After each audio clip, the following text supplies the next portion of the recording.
نحمده ونصلي على رسوله الكريم وعلى آله الطيبين الطاهرين المعصومين ولعنة الله على أعدائهم أجمعين. اللهم صل على محمد وعلى محمد وعجل فرجهم. اللهم صل على محمد وعلى محمد.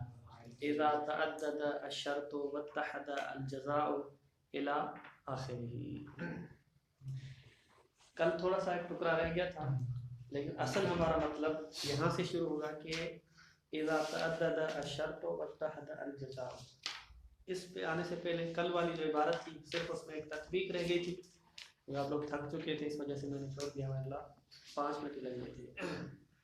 کل تک ہم نے یہ ثابت کیا کہ جملے شرطیہ مفہوم میں ظہور رکھے گا، اس کے لیے ان 3 چیزوں کا ہونا ضروری ہے. اور ان 3 میں سے جو پہلی 2 تھی، یعنی ارتباط لزومیہ بین المقدم والتالی، اور اسی طرح توقف التالی علی المقدم، یہ بالوضع ثابت کی ہم نے. ٹھیک. باقی جو تیسری چیز تھی کون سی؟ کہ مقدم سبب ہے کس کے لیے؟ تالی کے لیے، اور سبب منحصر اور مستقل ہے. اس کو ہم نے ثابت کیا تھا اطلاق کے ذریعے، اور اطلاق میں سے اطلاق مقامی تھا، نہ کہ اطلاق لفظی. مصنف کہتے ہیں ان تمام باتوں کی برکت سے ثابت ہوا کہ جملہ شرطیہ کے لیے مفہوم ہے، اس میں کوئی اشکال نہیں ہے، مگر یہ کہ اصل کیا ہوا کہ جملہ شرطیہ کے لیے مفہوم یہ ہے، مگر یہ کہ ایسا جملہ ہو کہ کوئی قرینہ آ کے وہاں اس قرینے کی برکت سے ہم اس کے ظہور کو منصرف کر دیں اور کہیں کہ یہاں پہ ظہور نہیں ہے، یعنی قرینہ آ کے ظہور کو ختم کر سکتا ہے. یا خود جملہ جو ہے جملہ شرطیہ اس بیان کے لیے آیا ہو کہ یہاں پر موضوع کس کے لیے آیا ہے؟ اس طرح موضوع ہے کہ جو بیان کر رہا ہے کہ اگر یہ موضوع نہیں ہے تو حکم نہیں ہے. گویا کہ پہلی قسم میں ہم چلے گئے تو وہاں پر بھی مفہوم نہیں آئے گا. وَإِلَّا باقی نتیجہ یہ نکلا کہ جملہ شرطیہ کے لیے مفہوم ہے. اس بات کی تائید کے لیے مصنف ایک جو ہے وہ روایت لے کے آتے ہیں، اس کو ہم عبارت میں پڑھتے ہیں. وَعَلَى كُلِّ حَالٍ ان ظہور الجملۃ شرطیۃ فی المفہوم مما لا ينبغی. کہتے ہیں جملہ شرطیہ ظہور رکھتا ہے مفہوم میں، اس میں کسی کو کوئی شک نہیں ہے. مما لا ينبغی ان يتطرق الیہ شک، اس پر جو ہے وہ شک طاری نہیں ہوگا. الا مع قرینۃ صارفۃ، مگر یہ کہ کوئی قرینہ ہو جو صرف کرے اس جملے کو ظہور سے، صارفہ ظہور سے صرف کرے. او تکون واردتاً لبیان الموضوع، تکون جملہ شرطیہ آیا ہو تاکہ بیان کرے، وارد ہوا ہے تاکہ بیان کرے یہ موضوع ہے، لبیان الموضوع، وہ جو پہلی قسم تھی. وَيُشْهَدُ لِذَلِكَ اسْتِدْلَالُ امامنا الصادق علیہ السلام بالمفہوم فی روایت ابی بصیر. کہتے ہیں کہ اس ہمارے مطلب کے لیے کہ جملہ شرطیہ کے لیے مفہوم ہے، استشہاد پیش کیا گیا ہے کہ امام صادق علیہ السلام نے استدلال قائم کیا مفہوم کے ذریعے روایت ابی بصیر میں. یعنی آگے خود روایت میں آ رہا ہے کہ ایک شخص نے امام علیہ السلام سے ایک مسئلہ پوچھا تو امام علیہ السلام نے اس کا حکم بتایا. وہ جو حکم بتایا اس حکم کے لیے امام علیہ السلام نے جو روایت پیش کی ہے وہ روایت منطوقاً دلیل نہیں بنے گی بلکہ قال سألت ابا عبداللہ، قال ین ابو بصیر، ابو بصیر کہتے ہیں کہ میں نے امام صادق علیہ السلام سے پوچھا ان الشاۃ، شاۃ کے بارے میں، بھیڑ کے بارے میں، تذبح فلا تتحرک، کہ اس کو ذبح کیا گیا تو اس نے کوئی حرکت نہیں کی. وَيُحْرَقُ مِنْهَا دَمٌ كَثِيرٌ عَبِيطٌ، حالانکہ اس سے بہہ گیا خون، بہت زیادہ خون جو تازہ تازہ تھا. یعنی وہ کہنا چاہ رہے تھے کہ ہم نے ذبح کیا، اس میں حرکت تو کوئی نہیں تھی لیکن خون جو ہے نا وہ ایک تو بہت زیادہ تھا اور دوسرا جو ہے وہ تازہ تھا. تو آیا مولا یہ جائز ہے ذبح کرنے کے بعد اس کو کھانا یا نہیں ہے؟ فقال علیہ السلام، امام صادق علیہ السلام نے کہا کہ لا تاکل، اسے مت کھائیں. ٹھیک، کیوں؟ جی یہ تاکل یعنی شات کو، لا تاکل الشات یعنی اس کو نہ کھائیں. سوال تو ابا عبداللہ عن الشات تو فلا تحرک یہ ماضی میں ترجمہ. سال تو ابا عبداللہ عن الشات، میں نے امام صادق علیہ السلام سے بھیڑ کے بارے میں پوچھا. ٹھیک ہے، کس بھیڑ کے بارے میں؟ کہ ایسی بھیڑ کہ تذبح فلا تتحرکوا، جسے ذبح کیا جاتا ہے اور وہ حرکت نہیں کرتی. ہمیشہ کبھی کبھی جو حکایت ہوتی ہے تو اس کو یوں کہتے ہیں کہ میں اس طرح یوں کر رہا تھا، یہ ہو رہا تھا، اس طرح جو ہے وہ میں نے یوں کیا اس نے حرکت نہیں کی، یہ بھی ہوتا ہے. لیکن کبھی کبھی جب حکایت بیان کیے تھے اس کو بے عنوان ہے اس طرح بیان کیا، کوئی مشکل نہیں اس میں. واضح ہے جی. اگر اس طرح کریں کہ اگر اسے ذبح کیا جائے اور حرکت نہ کرے، یعنی مظاہر بھی لے آئیں ترجمہ. یعنی مشکل کہاں پہ ہے؟ یہ انشات تذبح اسے ذبح کیا جاتا ہے، مضارع جو ہے اسے ذبح کیا جاتا ہے، حال کا ترجمہ کرتے ہیں. فلا تتحرک وہ حرکت نہیں کرتی. ٹھیک ہے، یعنی حرکت نہیں، مضارع سے دو ترجمے کرتے ہیں، یا ہم کرتے ہیں استقبال کا، وہ حرکت نہیں کرے گی تو یہ بات نہیں ہے، وہ حرکت نہیں کرتی.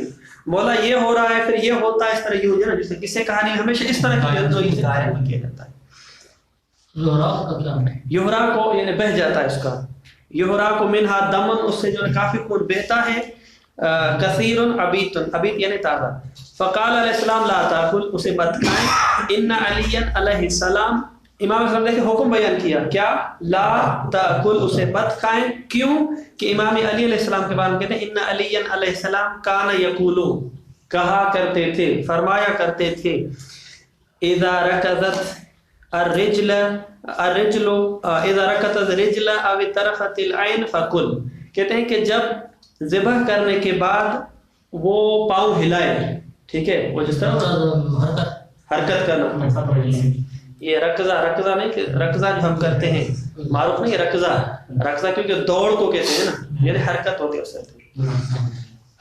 یا جو ہے نا وہ آنکھیں جو ہے نا وہ بند کرے اور کھولے، جو ہے نا وہ آنکھیں جس طرح ذبح کرنے کے بعد بند کرتے کھولتی ہے، فکل. یعنی امام صادق علیہ السلام فرماتے ہیں کہ ذبح کرنے کے بعد اگر اس کی ٹانگوں میں حرکت آتی، ہاتھ پاؤں ہلتے ہیں اور آنکھیں پھڑپڑاتی ہے تو پھر کھائیں. ٹھیک ہے، یہ ہوا منطوق. منطوق کیا ہے؟ کہ کھانا جائز ہے. کب کھانا جائز ہے؟ کہ ذبح کرنے کے بعد یہ دو تین چیزیں اس میں ہونی چاہیے. حالانکہ امام اسلام نے حکم کیا دیا تھا؟ لا تاکل، مت کھائیں. وہ مت کھائیں کی دلیل منطوق نہیں ہے بلکہ کیا ہے؟ فإن استدلال الامام بقول علی علیہ السلام، امام صادق علیہ السلام کا استدلال کرنا امام علی علیہ السلام کے اس فرمان سے، لا یکون الا اذا کان له مفہوم، نہیں ہو سکتا مگر یہ کہ اس حدیث کے لیے مفہوم ہو. وہ کیا ہے مفہوم؟ وهو اذا لم ترکز الرجل او لم تطرف العین، جب یہ جو بھیڑ ہے پاؤں نہ ہلائے اور اسی طرح آنکھیں نہ پھڑپڑائے، فلا تاکل، پھر مت کھائیں. فلا تاکل یہ مفہوم بنے گا اس کے لیے. واضح ہے؟ تو مولا مصنف فرماتے ہیں کہ دیکھیں یہاں پر امام علیہ السلام نے مفہوم سے استدلال کیا ہے لا تاکل والے حکم کے لیے. تو اس کا نتیجہ یہ ہے کہ جملہ شرطیہ کے لیے مفہوم ہے. بات یہاں تک واضح ہو گئی.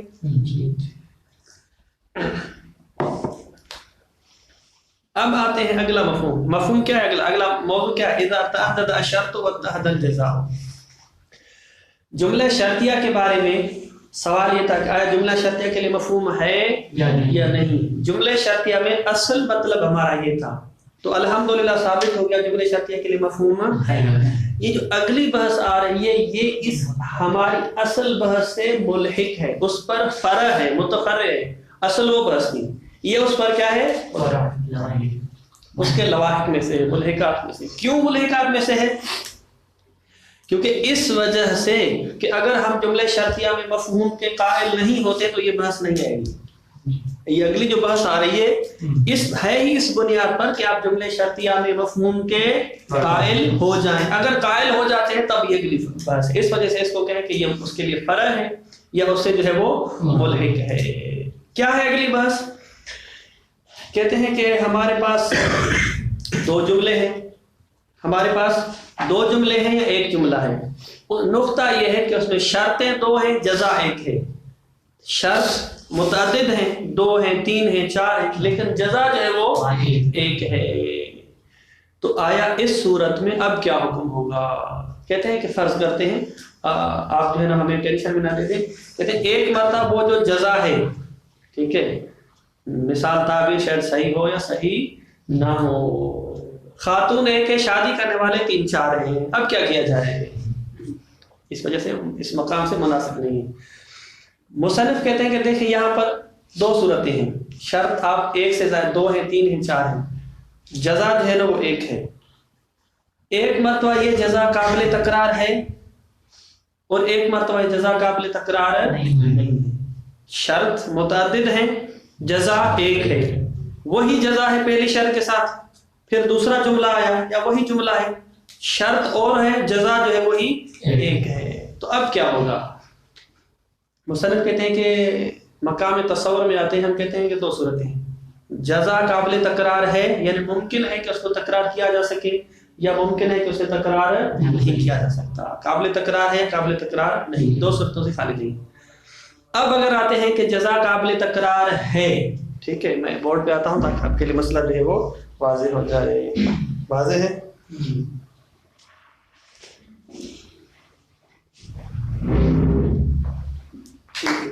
عنوان مسئلہ یہ ہے، ٹھیک. سب سے پہلے مثال لیتے ہیں کہ ہمارے پاس یہ جملہ ہے، اذا خفی الاذان فقصر، ٹھیک ہے، آپ خود لگائیں. یہ ہے شرط، ٹھیک، اور یہ جو ہے وہ جزا ہے. دوسرا جملہ ہے اذا خفیت الجدران فقصر، ٹھیک ہے، فقصر. اب شرط ہے کہ جب آذان مخفی ہو جائے تو قصر کریں. دوسرا ہے کہ جب جدران جو ہے وہ آپ سے پوشیدہ ہو جائیں تب جو ہے وہ آپ کیا کریں؟ قصر کریں. اب یہاں پر یہ جو جزا ہے دونوں جملوں میں ایک ہی ہے. کیا ہے؟ ایک ہی. دوسرا ہمارے پاس یہ جملہ ہے کہ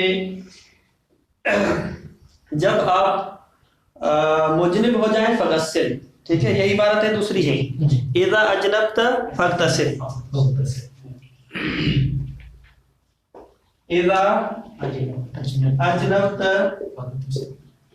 فاغتسل، اذا اجنبت فاغتسل، ٹھیک ہے، اجنبت فاغتسل، اذا اجنبت فاغتسل فاغتسل. دوسرا کیا تھا؟ اذا مسست، اذا مسست میتا فاغتسل، ٹھیک ہے، اب تک آ رہے ہیں، ٹھیک.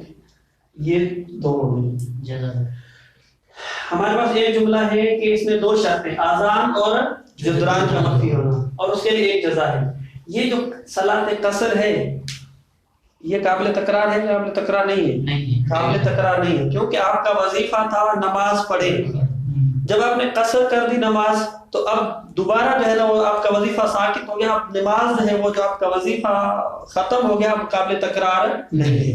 تو یہاں پہ یہ قابل تکرار نہیں ہے. لیکن یہاں پر کہ آپ جب مجرم بنے تو غسل کریں، ٹھیک ہے، اور جب آپ مس میت کریں تو غسل کریں. غسل ایک ایسی چیز ہے جو قابل تکرار ہے. اب یہاں پہ آپ نوٹ رکھیں کہ جو جزا ہے قابل تکرار ہے، ایک مرتبہ خارج کے اعتبار سے تکویناً قابل تکرار ہے، ایک مرتبہ اس کا تکرار شریعت کے اعتبار سے. شریعت کہتی ہے قابل تکرار ہے یا شریعت کہتی ہے قابل تکرار نہیں. یعنی اس کا قابل تکرار ہونا ایک مرتبہ تکویناً ہے اور ایک مرتبہ تشریعاً ہے، یعنی شرعی اعتبار سے ہے. ہماری اس میں بات نہیں، ہم کہتے ہیں قابل تکرار ہے تکویناً تشریعاً، اور اسی ہم جزا کے حساب سے دیکھیں گے. واضح ہے؟ اگر اس طرح ہو جائے تو کیا ہوگا؟ کہتے ہیں مشکل کیا ہے؟ کہتے ہیں کہ مشکل یہ ہے کہ چونکہ ہم مفہوم کے قائل ہیں. کس کے قائل ہیں؟ مفہوم کے قائل ہیں. مفہوم کے قائل ہیں. سب سے پہلے آتے ہیں یہ جو پہلے قسم کے جملے شرطیاں ہیں، اس میں اذا خفی الاذان فقصر، ٹھیک ہے، ہم مفہوم کے قائل ہیں. اس کا مطلب کیا ہوا کہ جب آذان مخفی ہو جائے تو قصر کریں. ٹھیک ہے, اس کا مفہوم کیا ہے؟ جب آذان مخفی نہ ہو تو قصر مت کرے. ٹھیک ہے, اور یہ کیا کہتا ہے یہ جملہ, اذا خفی الجدران فقصر, اگر جدران مخفی نہ ہو تو قصر نہ کرے.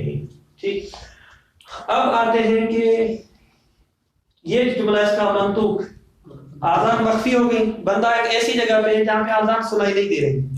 ٹھیک ہے, تو منطوق کیا کہہ رہا ہے؟ آپ سے وظیفہ قصر ہے. یہ شخص جو ہے وہ یہاں پہ ہے 7 کلومیٹر کے فاصلے پہ, 7. اس کا منطوق کیا کہہ رہا ہے؟ قصر کرے, آذان نہیں سنائی دے رہی. ٹھیک ٹھیک جی. دوسرا یہ جملہ ہے جدران نظر آ رہی ہے. ٹھیک ہے, جدران نظر آ رہی ہے, مفہوم کیا بنے گا کہ اگر جدران نظر آ رہی ہو تو قصر مت کرے. اس کا مفہوم جو ہے مفہوم کا حکم کیا ہے؟ قصر مت کرے. عدم قصر ہے, کیا ہو گیا؟ عدم قصر ہے. اس کا قصر دو جملہ اس کا منطوق کہہ رہا ہے کہ قصر کریں اسی نقطے پر, لیکن اسی نقطے پر ہمیں دیواریں میں نظر آ رہی ہیں, تو اس کا منطوق کہہ رہا ہے قصر کریں, جس کا مفہوم کہہ رہا ہے قصر مت کریں. ایک صورتحال یہ ہوگی. بالکل اسی طرح ہے اذا اجنبت, جب مجنب ہو جائے تو غسل کریں. ٹھیک ہے, غسل کریں, یہ منطوق ہے. مس میت کا کیا کریں؟ جب مس میت کریں تو غسل کریں. واضح ہے. اب اسی طرح جو اس کا جو ہے وہ منطوق کہہ رہا ہے کہ غسل کریں, فرض کریں کہ اس نے مس میت جو ہے وہ نہیں کیا ہے تو اب غسل جو آپ پر واجب نہیں ہے. اسی طرح آپ اس کو عکس جو ہے وہ کر سکتے ہیں. خلاصہ کلام یہ ہوا کہ ایک جملے کا مفہوم دوسرے جملے کے منطوق کے ساتھ ٹکرا رہا ہے. واضح ہے. تو ہم اگر مفہوم کے قائل ہو جاتے ہیں تو یہاں پر تعارض ہو جاتا ہے ایک کے منطوق اور دوسرے کے مفہوم کے لیے. کیا کریں؟ کیا کرنے سے پہلے جو ہے وہ تھوڑی سی عبارت لے کے آتے ہیں تاکہ جو ہے مشکل نہ ہو جائے.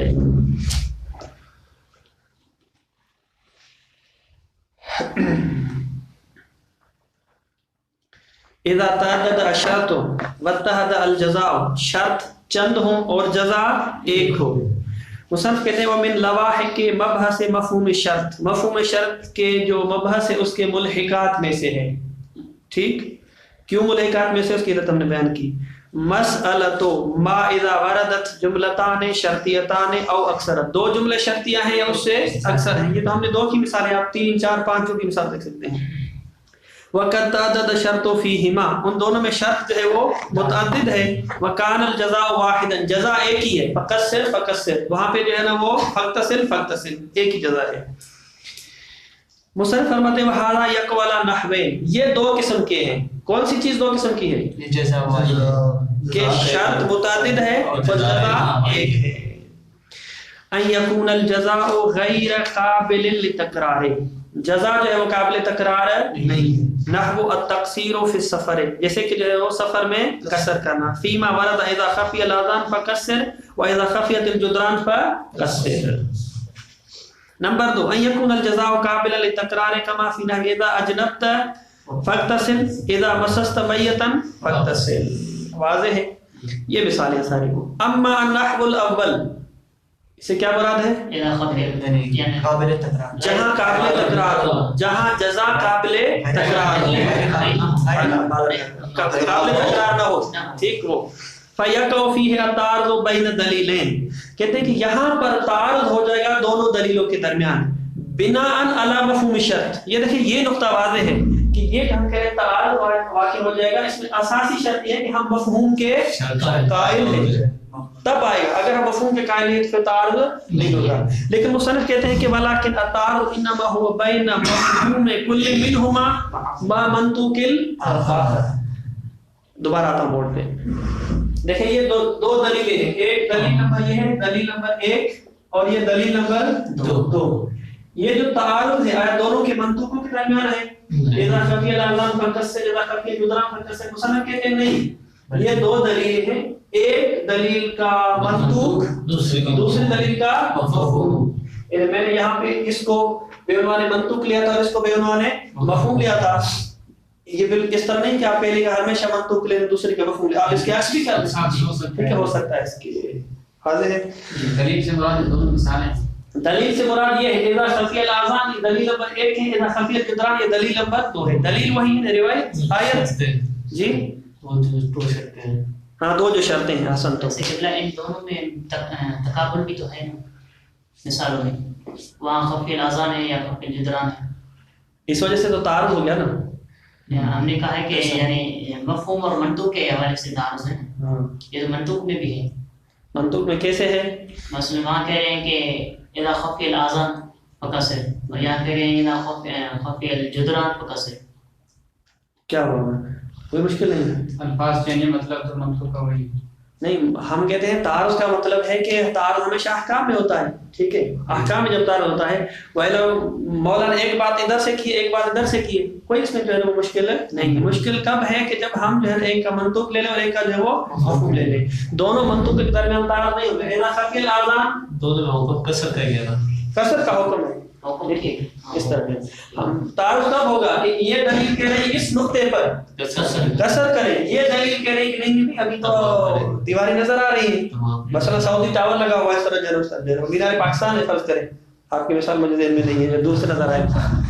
ٹھیک ہے.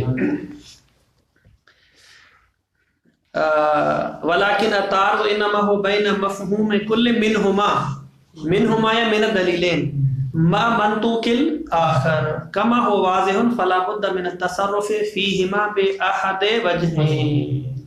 بس تعارض ہو گیا تو تعارض کی صورت میں ضروری ہے کہ ہم کیا کریں؟ اس تعارض کا حل کریں. دیکھیں نا، حل سے پہلے مطلب تعارض کا واضح ہونا چاہیے. تعارض واضح ہو گیا، جھگڑا ہو گیا، پھر ہم اس کا صلح کروا لیں، وہ مسئلہ نہیں ہے. لیکن ہے جھگڑا ہوا یا نہیں ہوا، تعارض ہوا یا نہیں ہوا. تعارض ہوا. کیسے تعارض ہوا؟ ایک دلیل کہہ رہی ہے کہ کسر نماز پڑھے 2 رکعت، دوسری دلیل کیا کہہ رہی ہے کہ 4 رکعت پڑھے. واضح ہے. اب آ جائیں اس پہ. مصنف کہتے ہیں کہ ہمارے پاس 2 راستے ہیں، 2 راستوں میں سے جو ایک راستہ ہمیں چننا پڑے گا. سب سے پہلے آ جائیں کہ 2 راستے کیا ہیں. ٹھیک ہے. اذا خفی الاذان فقصر، اذا خفی الاذان فقصر. اور یہ جو دلیل ہے اس کا ظہور کس میں ہے؟ قصر میں. اچھا، یہ جو دوسری دلیل ہے اس کا ظہور بے اعتبار مفہوم، یعنی اس کے پاس بھی ایک ظہور ہے ظہور، لیکن ظہور منطوقی ہے. منطوقی. ٹھیک ہے. اس کے پاس بھی ظہور ہے دوسری دلیل کے پاس، لیکن یہ کیا ہے؟ مفہومی ہے. واضح ہے. ٹھیک. یہ نقطہ رکھے ہوئے ہیں، پھر آگے آتے ہیں. دونوں کے پاس دونوں جی دونوں کے پاس دونوں ہیں. الٹ بھی کر سکتے ہیں نا. ہاں الٹ کر سکتے ہیں نا. ہم چونکہ سمجھانے کے لیے ایک سائڈ لے رہے ہیں، وَإِلَّا عکس کر دیں، اس کو منطوق دے دیں، اس کو مفہوم دے دیں، وہ کوئی مشکل نہیں. صرف جو ہے ہم سمجھانے کے لیے جو ہے لے کے آ رہے ہیں. واضح ہے. اس کو بار پڑھیں پھر تاکہ جو ہے مطلب واضح ہو جائے.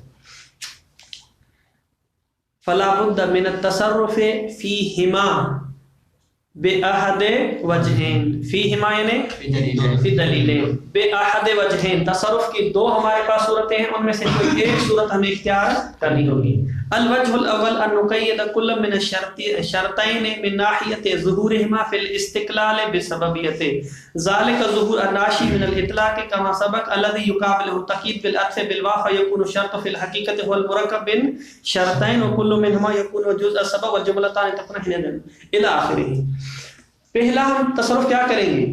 پہلا ہم تصرف یہ کریں گے کہ وہ جو اذا خفی الاذان فقصر ہے اور دوسری طریقے اذا خفی الجدران. پہلا ہمارے پاس طریقہ یہ ہے کہ ہم شرط کو کہیں کہ یہ جو شرط ہے اذا خفی الاذان، ٹھیک ہے، اس کا ظہور کس میں ہے؟ کہ یہ جو آذان کا مخفی ہونے والی شرط ہے یہ مستقل شرط ہے، اس کا ظہور اس میں ہے نا. کل ہم نے یہ ثابت کیا تھا کہ آیا یہ ایک ہی شرط ہے مستقل یا آدھی شرط ہے، آدھی چیز کوئی اور ہے. تو ظہور کس بات میں تھا؟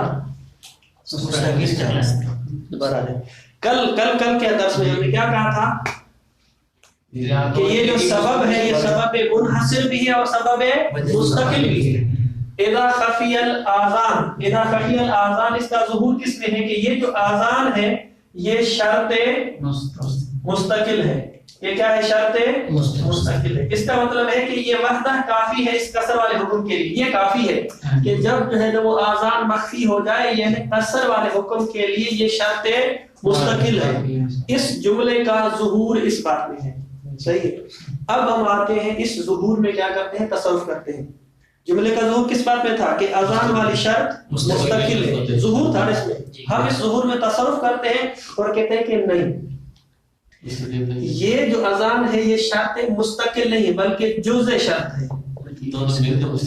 جزء شرط کا مطلب ہے کہ کوئی اور چیز بھی ہے جو اس کے ساتھ ملے گی تب یہ قصر والے حکم کے لیے سبب بنے گی. تو نتیجہ نکلا کہ اس کا دوسرا جز کیا ہے؟ خفیۃ الجدران. یہ جز ہے. ٹھیک ہے. اب یہ دونوں مل رہی ہیں کہ جب آذان مخفی ہو جائے اور جدران مخفی ہو جائے تب یہ تعلیق ہوگا. اس کا مطلب یہ ہے کہ ہم نے جو ہے وہ تصرف کیا اس کے ظہور میں کہ یہ جو ہے وہ مستقل شرط نہیں. اسی طرح اس کے ظہور میں بھی تصرف کیا اور کہا کہ یہ مستقل شرط نہیں ہے.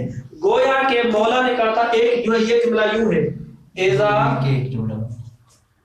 خفی الاذان والجدران،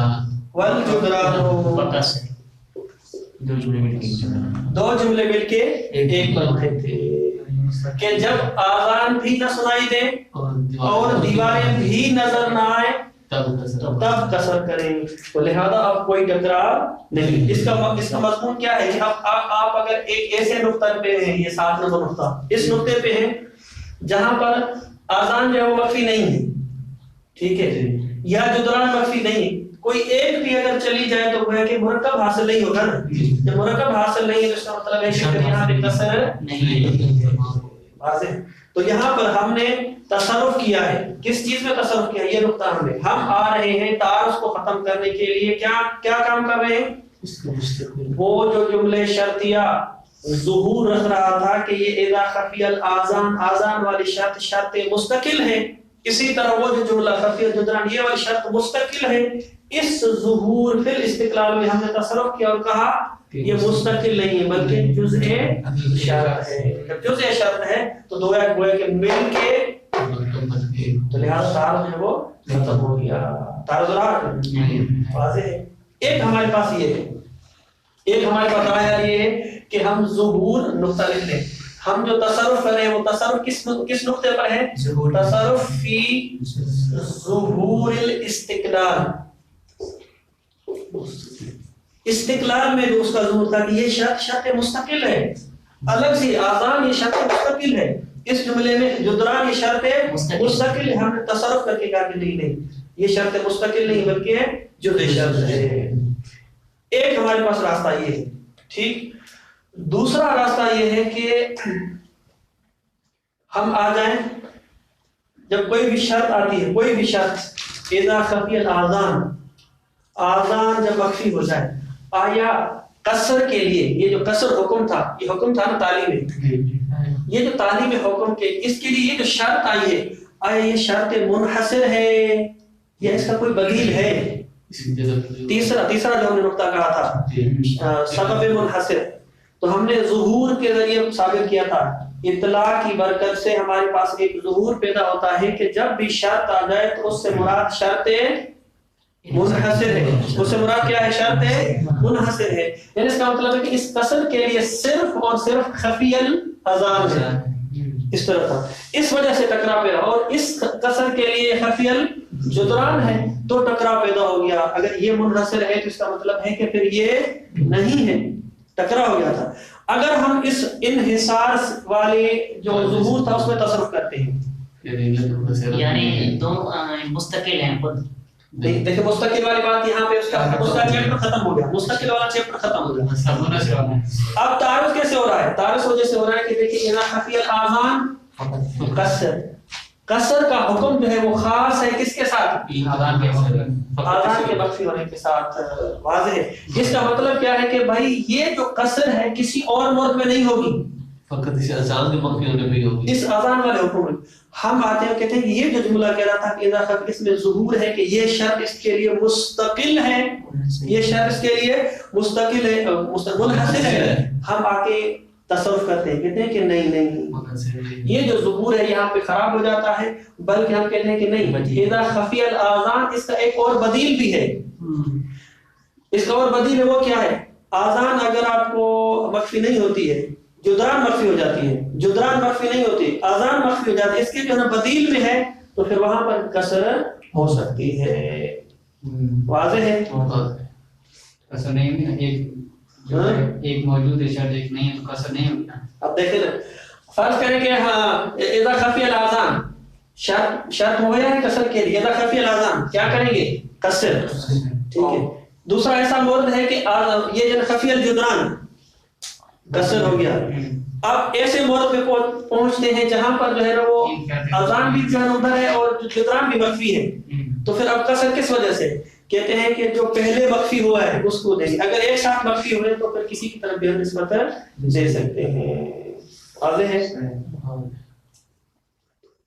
نتیجہ یہ نکلا کہ ہم یا تو تصرف کریں گے استقلال میں یا ہم تصرف کریں گے انحصار میں. ہم کہیں گے کہ یہ شرط منحصر نہیں. نتیجتاً وہ جو تعارض تھا دو دلیلوں کے درمیان وہ ختم ہو جائے گا. واضح ہے؟ اس مسئلے کو دیکھیں پھر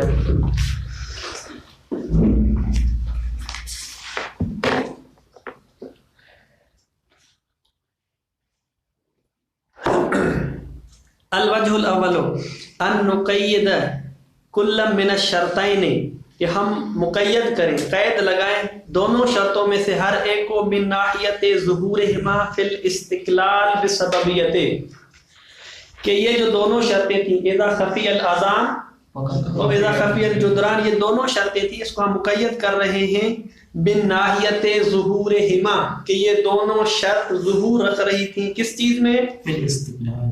فی الاستقلال بسببیت, کہ ہر ایک سبب مستقل ہے. ہم اس بات کو مقید کر رہے ہیں کہ نہیں سبب مستقل نہیں ہے. ذالک ظہور الناشی من الاطلاق, یہ جو ظہور تھا کہاں سے پیدا ہوا تھا؟ اطلاق سے. کما سبق الذی یقابلہ التقیید بالعطف بالواو, اس کے مد مقابل یہ تھا کہ مستقل نہیں ہے بلکہ یہ سبب عطف ہے واو کے ذریعے. مستقل نہیں بلکہ اس کے ساتھ کوئی اور چیز بھی ہے جو عطف ہے واو کے ذریعے. فیکون الشرط فی الحقیقت هو المرکب من شرطین, حقیقت میں اس حکم کے لیے جو شرط ہے وہ شرط مرکب ہے دو شرطوں سے. وکل منہما یکون جزء السبب, تو دونوں مل کے جو ہے وہ جزء سبب ہے, آدھا سبب وہ آدھا سبب یہ, ایک جزء وہ ایک جزء یہ. والجملتان تکونان حینئذ, اور دونوں جملے حینئذ جب ہم نے تصرف کیا اس کے ظہور میں کا جملۃ واحدۃ, گویا کہ دو جملے نہیں ہیں بلکہ ایک جملہ بن گیا. مقدمها المرکب من شرطین, وہ ایک جملہ ہے کہ جس کا مقدم مرکب ہے دو شرطوں سے. اذا خفی الاذان والجدران, اذا خفی الاذان والجدران, یہ ہے اس طرح بأن یکون مؤداہما ہاکذا اذا خفی الاذان والجدران معا فقصر. واضح ہے؟ وربما یکون ہاتین الجملتین معا حینئذ مفہوم واحد, تو اس دونوں جملوں کے لیے ایک ہی مفہوم بنے گا. وہ انتفاع الجزاء عند انتفاع الشرطین معا, دونوں شرطیں چلی جائیں, آذان بھی نہیں سنائی دے رہی اور دیواریں بھی نظر نہیں آ رہی, تو او احدہما, یا ان میں سے ایک بھی چلا جائے پھر بھی مفہوم ہو جائے گا. کما لو کان جملۃ واحدۃ, گویا کہ ایک جملہ تھا, ایک جز جانے سے مرکب چلا گیا, مرکب چلا گیا تو پھر اس کے لیے مفہوم ہوگا, صلاۃ تام ہوگی. واضح ہے؟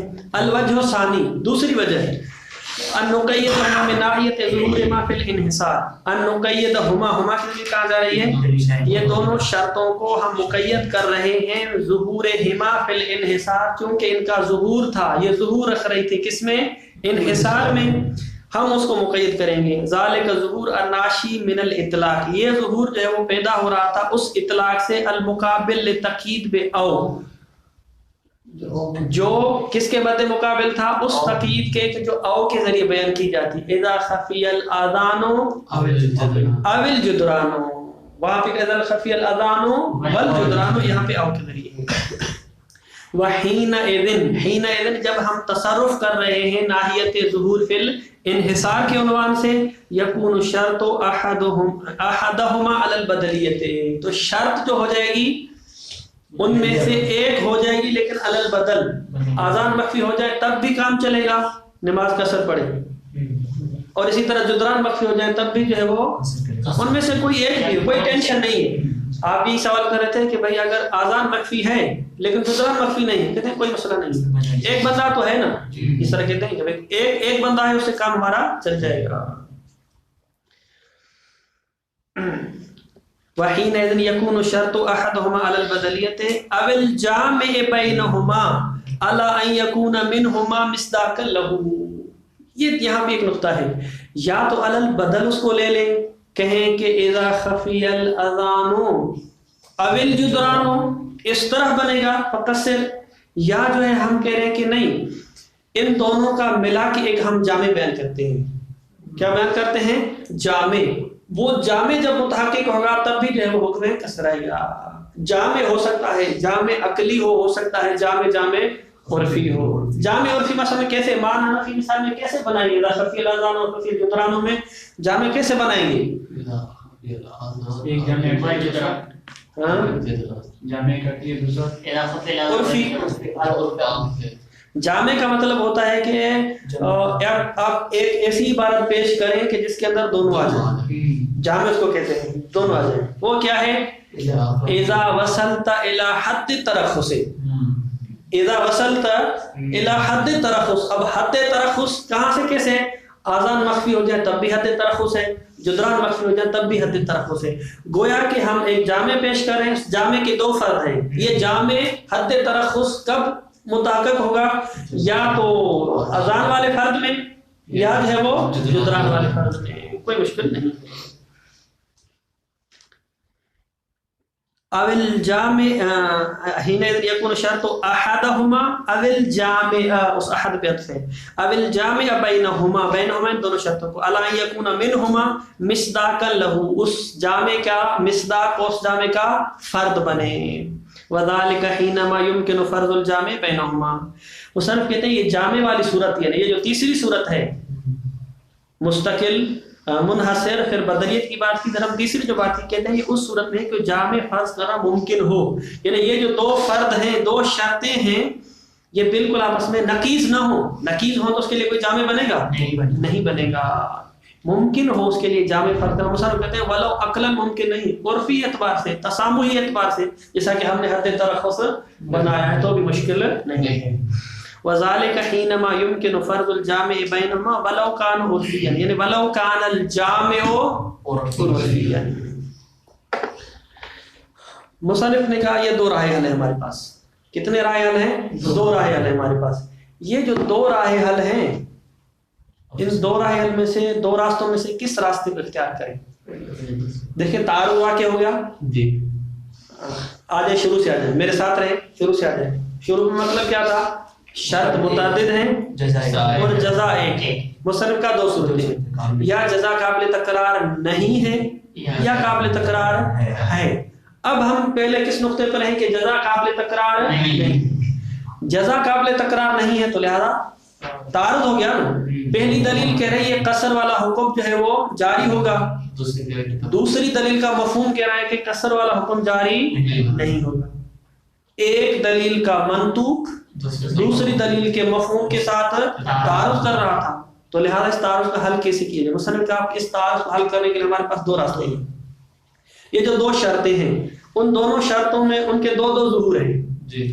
ایک ظہور ہے ہر دو کا کہ یہ شرط مستقل ہے، دوسرا ظہور یہ ہے کہ یہ شرط منحصر ہے. اگر ہم شرط فی الاستقلال میں تصرف کریں گے تب بھی تعارض ختم ہو جائے گا. ہم کہیں گے کہ مستقل نہیں بلکہ جز شرط ہیں، تب بھی تعارض کیا ہو جائے گا؟ ختم ہو جائے گا. اور دوسرا ظہور کیا تھا؟ دونوں شرطیں ظہور رکھتی ہیں کہ یہ جو ہے نا وہ منحصر شرط ہیں.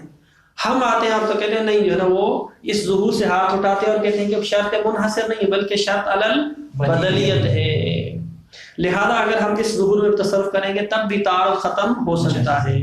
تو مصنف کہتے ہیں کہ اگر ہمارے پاس دونوں راستے ہوں، یا پہلے والے ظہور میں تصرف کر کے تعارض کو ختم کریں، اور یہ بھی ہمارے پاس اختیار ہے کہ دوسرے والے ظہور میں تصرف کر کے تعارض کو ختم کریں، تو کون سا راستہ بہتر ہے، احسن راستہ کون سا ہے کہ کس ظہور میں ہم تصرف کریں گے؟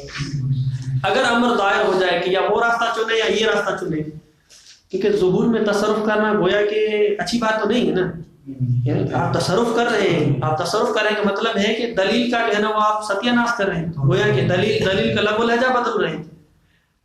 تو مصنف کہتے ہیں کہ میرے نزدیک بہتر یہ ہے کہ جو دوسرا ظہور ہے، ظہور فی الانحصار، اس میں ہم تصرف کریں، نہ کہ پہلے استقلال والے میں جو ہے وہ ہم تصرف کریں۔ اس کو پڑھیں پھر کیوں جو ہے وہ اس کی بات۔ وَإِذْ يَدُورُ الْأَمْرُ بَيْنَ الْوَجْهَيْنِ فِي التَّصَرُّفِ، اور اگر امر دائر ہو جائے کہ دونوں وجہ جو تصرف کی دو وجہ ہیں ان میں سے کس میں تصرف کیا جائے، فَأَيُّهُمَا أَوْلَى، کون سا تصرف بہتر ہے، حل الاولا تقیید و ظہور شرطیتین فی الاستقلال، آیا جو دو شرطیں ظہور رکھ رہی تھی استقلال میں اس کو مقید کریں یہ اولا ہے، او تقیید ظہورہما فی الانحصار، یا جو انحصار میں ظہور تھا اس کو مقید کریں، کون سا بہتر ہے؟ قولان فی المسئلۃ، اس مسئلے میں جو ہے نا وہ دو قول ہیں، والاوجہ علی الظاہر هو التصرف الثانی، بہتر یہ ہے کہ ہم جو ہے وہ ثانی کو لے کے آئیں اور ثانی میں تصرف کریں۔ وصلی اللہ علی محمد وآلہ الطاہرین۔ اس ہم پڑھ نہیں پائیں گے۔ سوال ہے کہ ہم نے دو جملے بنائے چلتے ہیں